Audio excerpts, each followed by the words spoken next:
بعض دفعہ فلکیات سے یقینی طور پہ پتہ چل جاتا ہے کہ یہ روزے 30 ہوں گے یا 29 ہوں گے.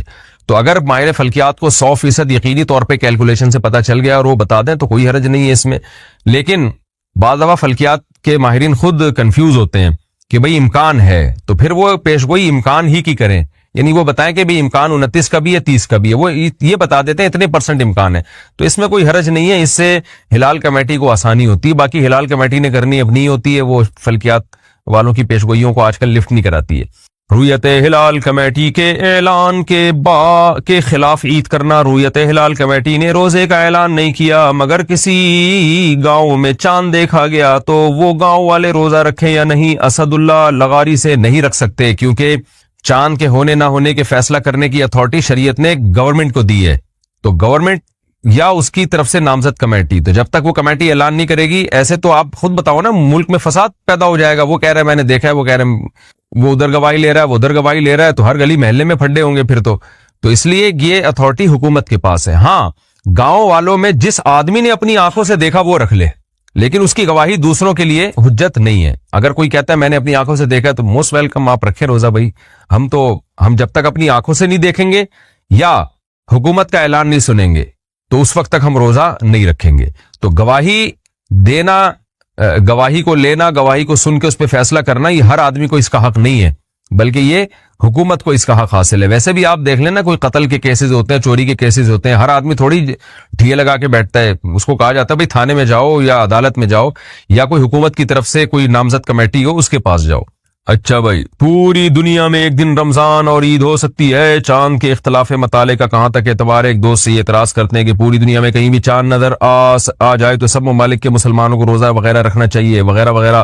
محمد فہد نواز ڈیرہ اسماعیل خان سے، وہ جب رکھنا چاہیے جب پوری دنیا میں ایک خلافت ہو اور وہ خلیفہ نے کہیں سے بھی گواہی لے کے پوری دنیا پہ نافذ کر دی، تو پھر ہے کہ پھر پوری دنیا میں ایک ٹائم پہ رمضان شروع ہوگا اور ایک ٹائم پہ عید ہوگی. لیکن اگر پوری دنیا میں حکومتیں الگ الگ ہیں تو ایک حکومت دوسرے حکم کے فیصلے کی شرعاً پابند نہیں ہے انتظامی چیزوں میں، تو اس میں پھر وہ فیصلہ کر سکتی ہے کہ بھئی ہم اپنی کمیٹی کو ترجیح دیں گے، یہاں کے نظام کو ترجیح دیں گے. لیکن اگر گورنمنٹ فیصلہ کر لیتی ہے کہ ہم نے، یا سارے اسلامی ملک مل کے فیصلہ کر لیتے ہیں کہ ہم نے اس معاملے میں ایک کنٹری کو اتھارٹی دے دی ہے، وہ جب فیصلہ کرے گا تو ہم سب پہ نافذ ہوگا، تو پھر سب پہ نافذ ہو جائے گا. جیسے آج اگر ساری دنیا کے اسلامی ممالک مل جائیں اور وہ فیصلہ کریں تمام ملکوں کے سربراہ کہ بھئی سعودی حکومت جس دن روزے کا اعلان کرے گی تو وہ اعلان ہمارے لیے بھی ہوگا اور ہم اس کو نافذ العمل سمجھیں گے، اور سعودی حکومت جس دن عید کا اعلان کرے گی تو ہم شرعاً ہم پر بھی حجت ہوگا. تو اگر سارے ملکوں کے کنٹریز یہ فیصلہ کر لیں تو پھر پوری دنیا میں ایک عید ہو جائے گی اور ایک رمضان ہو جائے گا اور بہت اچھا ہو جائے گا. لیکن جب تک گورنمنٹ یہ فیصلہ نہیں کرتی تو اپنے طور پر کسی کے لیے یہ شرعاً جائز نہیں ہے کہ وہ اپنے کنٹری میں 1.5 انچ کی الگ مسجد بنائے اور وہ کہے کہ نہیں جی میں کسی اور کنٹری کے حساب سے چلوں گا یا کسی اور ملک کی گواہی کے حساب سے چلوں گا. یہ شرعاً جائز نہیں ہے. اچھا بھائی، چاند رات میں کیا عبادت کی فضیلت ہے؟ لیلۃ الجائزہ یعنی چاند رات کی شریعت میں کیا فضیلت ہے؟ اسامہ صاحب کراچی سے، اس پر میں مستقل بیان کر چکا ہوں. دیکھیں، عید کی رات، بقرعید اور عید الفطر کی رات کے بارے میں کچھ احادیث ہیں جن میں آتا ہے اس کی رات میں بہت عبادت کی فضیلت ہے، لیکن ان میں سے کوئی بھی حدیث صحیح نہیں ہے، بلکہ انتہا درجے کی ضعیف حدیثیں ہیں. لیکن اب چونکہ کثرت سے ہیں تو بعض علماء اس طرف گئے ہیں کہ اتنی ساری حدیثیں درجہ حسن تک پہنچ جاتی ہیں، اور دوسری بات یہ کہ فضائل میں ضعیف حدیثیں بھی چلتی ہیں، تو اس لیے بہت سے علماء اس طرف گئے ہیں کہ بھئی اس رات میں عبادت کرنی چاہیے، عید کی رات اور بقرعید کی رات میں یہ فضیلت کی رات ہے. لیکن بعض محققین اس طرف گئے ہیں کہ ایک تو روایتوں میں ذوف بہت زیادہ ہے، دوسرا وہ قیاس کے بھی خلاف ہیں. قیاس کے خلاف اس لیے ہیں کہ دیکھیں، شریعت کا ایک حکم، شریعت کا ایک مزاج یہ ہے کہ جیسے ہی سورج غروب ہوتا ہے اسلام کہتا ہے افطار میں جلدی کرو. کیوں؟ کہ اب روزے کا ٹائم ختم ہو گیا. اسی طرح جیسے ہی چاند نظر آیا تراویح ختم، کیونکہ رمضان کے احکام جو تھے وہ ختم.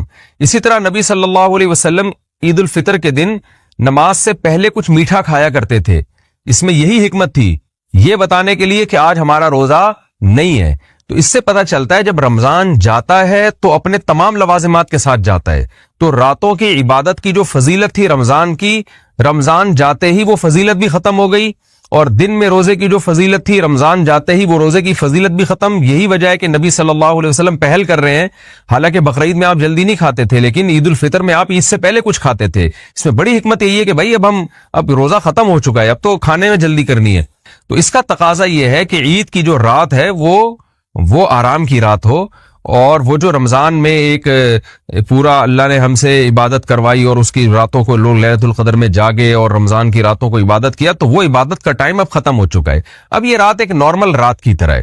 تو لہذا اس میں کوئی عبادت کر لے تو ٹھیک ہے، اچھی بات ہے. اگر کوئی اس نیت سے عبادت کرتا ہے کہ رمضان میں عبادت کا جو میں نے اپنے آپ کو عادی بنایا ہے وہ میں کنٹینیو کروں تاکہ میری عادت نہ چھوٹے، تو اس نیت سے اگر کوئی عبادت کرتا ہے تو ٹھیک ہے. لیکن ہماری رائے یہی ہے کہ اس میں اگر الگ سے عبادت کی کوئی خاص فضیلت وارد جو ہوئی ہے وہ ضعیف ہے اور قیاس کے بھی خلاف ہے. تو اور ویسے بھی آپ خود سوچیں نا کہ اگر رمضان عید کی راتوں کو عبادت کریں گے لوگ، اتنی فضیلت کی رات ہے تو ظاہر ہے زیادہ جاگیں گے پھر اس میں، تو پھر عید کا دن کیسے منائیں گے؟ یعنی عید تو اسلام میں صبح شروع ہوتی ہے نا، صبح اگر آپ تھکے ہوں گے تو وہ عید کا دن تو آپ کا وہ تھکاوٹ میں گزرے گا پھر. تو یہ سب چیزیں یعنی ایک اشکالات ہوتے ہیں اس قول پر جو کہتے ہیں کہ عیدین کی راتوں میں عبادت کرنی چاہیے. تو اسلام میں دن جو ہے، رات جو ہے وہ دن کے تابع ہوتی ہے. تو روزے کے دن میں، رمضان میں دن میں روزہ، رات اس کے تابع ہے تو رات میں عبادت. اب عید کا دن جب کھانے پینے کا دن ہے، خوشی کا دن ہے، تو اس کی رات بھی عید کے دن کے تابع ہوگی، تو وہ عبادت کی رات ہوگی نہیں. لیکن اس نیت سے عبادت کوئی کر لے کہ میں نے رمضان میں جو تہجد کی عادت ڈالی ہے وہ عادت مجھ سے چھوٹے نہیں، تو اس نیت سے اگر کوئی رات کو عبادت کرتا ہے تو نہ صرف جائز بلکہ ثواب ہے. تو پھر اس میں عید کی رات نہیں، پھر اگلے دن بھی کرے تاکہ یہ عادت جو اس کو عبادت کی پڑی ہے کنٹینیو رہے. تو کنٹینیو رکھنے کے لیے اگر کوئی عبادت کرتا ہے تو بہت اچھی بات ہے. لیکن ہماری رائے یہی ہے کہ عیدین کی رات میں الگ سے کوئی فضیلت ثابت نہیں ہے. بہرحال دوسری طرف بھی علماء ہیں، تو جب علماء میں اختلاف ہوتا ہے کسی مسئلے میں تو جس عالم کی بات، جس پہ زیادہ اعتماد ہو اس کی بات کو لے لینا چاہیے، دوسرے پہ رد نہیں کرنا چاہیے. کیا چاند رات میں دعائیں قبول ہوتی ہیں؟ کیا چاند رات میں دعائیں قبول ہوتی ہیں؟ شمس الحق راول پنڈی سے. میرے علم میں نہیں ہے کہ الگ سے کوئی فضیلت ہو چاند رات میں دعاؤں کی قبولیت کی. باقی اللہ نے دعا قبول کرنے پر کوئی ٹائم نہیں متعین کیا، جب چاہیں دعا کریں، لیکن اس کی الگ سے کوئی فضیلت نہیں ہے میرے علم میں. اگر کسی کے پاس کوئی حدیث ہو، ظاہر ہے ہم ایسا علم کا دعویٰ تو نہیں کرتے کہ ہر کچھ ہم نے پڑھ لیا ہے سب کچھ. بعض دفعہ یہ ہوتا ہے میں کوئی بات کہتا ہوں تو لوگ حوالہ بھیج دیتے ہیں تو میں رجوع کر لیتا ہوں. تو میرے علم میں اب تک ٹوٹی پھوٹی ہم نے تحقیق کی ہے، کوئی ایسی روایت مجھے ملی نہیں ہے جس میں یہ آتا ہو کہ چاند رات میں دعائیں قبول ہوتی ہیں. اگر کسی کے علم میں ہو تو کائنڈلی وہ حدیث کا ریفرنس بھیج دیجیے گا. فوتگی والے گھر میں پہلی عید کیسے منائیں؟ جس کے گھر میت ہو اور پہلی عید آ جائے تو کیا حکم ہے؟ یعنی کیا رشتہ داروں کا عید میں تعزیت کے لیے آنا، رونا دھونا، اور اس طرح فیملی والوں کا نئے کپڑے نہ بنانا، یہ کیا حکم ہے؟ نہیں، یہ جائز نہیں ہے. ان کے لیے بھی عید ایسے ہی ہے جیسے دوسروں کے لیے. ہاں یہ ایک الگ بات ہے کہ ان کو غم ہوتا ہے، اور عید کے دن اگر ان کے آنسو نکل جائیں اپنے پیاروں کو یاد کر کے، اپنے مرحومین کو یاد کر کے، تو اس میں کوئی گناہ نہیں ہے کیونکہ یہ غیر اختیاری چیز ہے.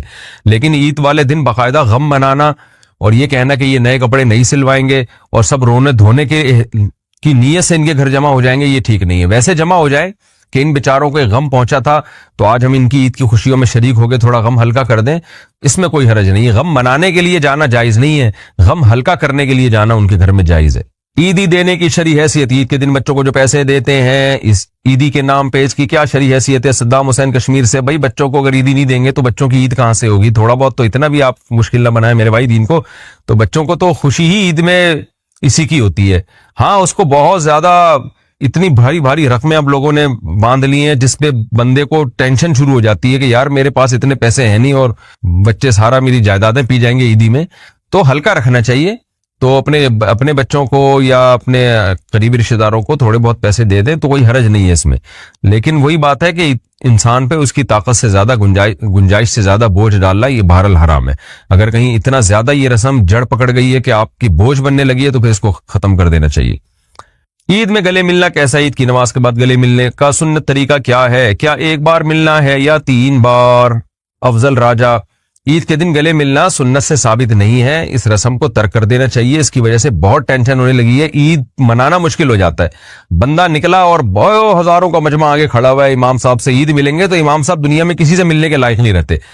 تو اس لیے جو چیز شریعت میں نہیں ہے اس کا اضافہ نہیں کرنا چاہیے. بس مصافحہ کر لیں، عید مبارک کہہ دیں، دعائیں دے دیں اور پتلی گلی سے نکل لیں. میں نے تو دیکھا اب لوگ راستے بدل رہے ہوتے ہیں اور بعض لوگ تو 3 دفعہ گلے مل رہے ہوتے ہیں، وہ تو بہت ہی ٹینشن میں ہوتے ہیں.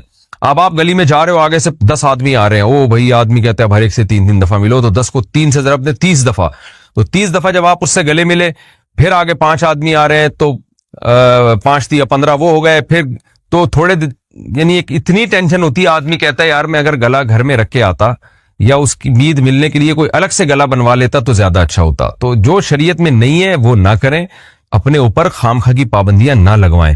تو اس لیے لوگ راستہ بدل دیتے ہیں, میں نے دیکھا بھائی وہاں سے پورا جتھا آ رہا ہے دوستوں کا, بھائی ادھر سے ٹن مار, بھائی یہاں سے نکل, تو اتنی ٹینشن. تو اس لیے جو ہلکا شریعت نے جس کام کو ہلکا رکھا ہے اس کو ہلکا ہی رہنے دے. تو مسافہ کر لیں, عید مبارک کہہ دیں, وہ بھی مسافہ بھی جب کریں جب آمنا سامنا ہو جائے. نہیں ہوتا تو اسپیشل وہ عید کے لیے مسافہ کرنے بندے کے پاس جا رہے, یہ بھی ٹھیک نہیں, بس اپنے قریبی رشتے داروں سے مل لیا کریں. اچھا بھائی, عورت گھر پر عید کی نماز کیا پڑھ سکتی ہے؟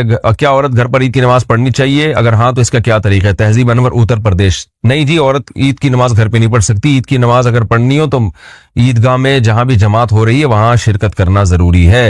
عید کی مبارکباد دینا کیسے؟ عید کی مبارکباد دینا کیسے وسیم احمد؟ اچھی بات ہے, دعا ہے مبارکباد, مبارک کا مطلب اللہ اس دن کو آپ کے لیے برکت والا کرے, تو یہ ٹھیک ہے, کوئی حرج نہیں ہے اس میں. جمعۃ الوداع اور عید میں نیا لباس پہننا رمضان المبارک میں. جمعۃ الوداع اور عیدین میں نیا لباس پہننے کی کیا شرعی حیثیت ہے؟ مرد اور عورت دونوں کے بارے میں حکم بتا دیں. حفصہ نور. دیکھیں الگ سے حدیث میں یہ تو نہیں ہے کہ نیا لباس پہنو, لیکن یہ حدیث میں آتا ہے جمعے کے دن بھی اور عید کے دن بھی آپ صلی اللہ علیہ وسلم سب سے بہترین لباس پہنتے تھے.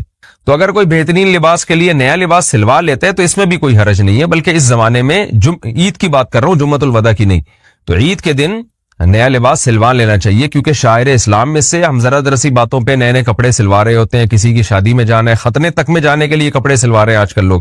تو عید تو شاعر اسلام میں سے اللہ نے ہمیں یہ دن دیا ہے خوشی منانے کے لیے, تو اس میں اگر کسی کو اللہ نے وسعت دی ہے تو افضل اور بہتر یہی ہے کہ وہ پراپر نئے کپڑے سلوائے اور اچھی کوالٹی کے کپڑے سلوائے. اور اس میں مرد اور عورتیں برابر ہیں, خواتین کو بھی چاہیے مردوں کو بھی چاہیے. باقی جمعۃ الوداع کے دن اچھے کپڑے پہننا جمعہ ہونے کی وجہ سے تو ٹھیک ہے, لیکن جمعۃ الوداع کی الگ سی کوئی فضیلت نہیں ہے. تو اس لیے اس دن آپ جیسے جمعے کو کپڑے پہنتے ہیں, چاہے نئے پہنتے ہیں یا پرانے استری کر کے دھو دھا کے نیا بنا لیتے ہیں, تو عام جمعوں کا جو حکم ہے جمعۃ الوداع کا بھی وہی حکم ہے, اس میں الگ سے نئے کپڑے پہننے کی کوئی فضیلت نہیں ہے. ختم تراویح پر مٹھائی بانٹنا, کھانا کھلانا. مساجد میں ختم تراویح کے نام پر بریانی یا شیرینی بانٹنا کیسا ہے؟ عابد محمود. بہت بری اور ناپسندیدہ رسم ہے, بچکانا رسم ہے ایک قسم کی. خاص طور پر مٹھائی اور لڈو بانٹنا تو بہت ہی بچکانا, جیسے بالوشاہی بٹ رہی ہے, جیسے پتہ نہیں کیا کیا تم نے. بچکانا حرکت ہے, قبیح رسم ہے, اس کو چھوڑ دینا چاہیے, اس کی حوصلہ افزائی نہیں کرنی چاہیے. باہر ملک والے صدقہ فطر کس حساب سے دیں گے؟ ہم سعودی عرب میں کام کرتے ہیں, پاکستان میں ہمارے گھر والے ہماری طرف سے صدقہ فطر ادا کریں تو کس حساب سے ادا کریں گے؟ ریال کے حساب سے یا پاکستان کے روپیے کے حساب سے؟ محمد رفیق سعودی عرب میں جو صدقہ فطر دے رہا ہے جہاں وہ رہتا ہے اس ملک کی کرنسی دیکھی جائے گی اور اس ملک میں آٹے کی ویلیو دیکھی جائے گی. تو اس ملک میں آٹے کی ویلیو دیکھی جائے گی. تو سعودی عرب میں اگر کسی نے صدقہ فطر دینا ہے اور دینا پاکستان میں ہے, خود سعودی عرب میں رہتا ہے, تو وہاں دیکھا جائے گا میرے بھائی 2.25 کلو یا 2.25 کلو آٹا, کیونکہ علماء میں بعض کہتے ہیں 2.25 کلو, بعض کہتے ہیں 2.25 کلو. تو وہاں کا دیکھا جائے گا 2.25 کلو آٹا کتنا ہے, پھر کتنے ریال میں آ رہا ہے, پھر یہاں فون کر دیں بھائی یہاں سعودیہ کے حساب سے اتنے پیسے بنتے ہیں تو پاکستان میں اتنے پیسے ادا کر دو.